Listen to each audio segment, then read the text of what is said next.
In this video, you'll learn how to search for a specific item on Blixo in just a few simple steps.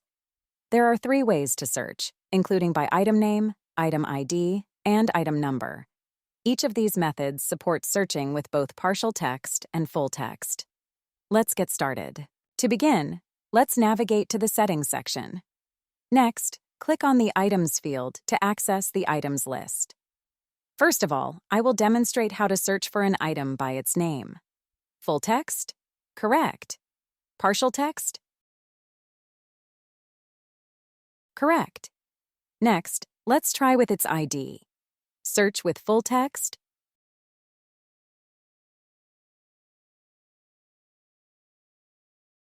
Success.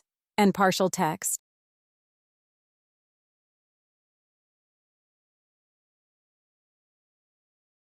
Success again. Finally, let's search with its number.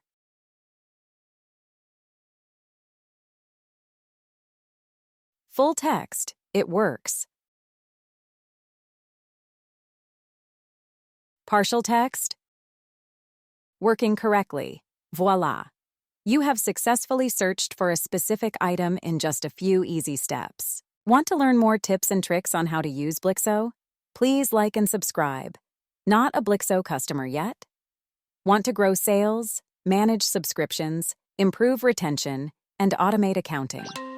Sign up for Blixo today by visiting Blixo.com.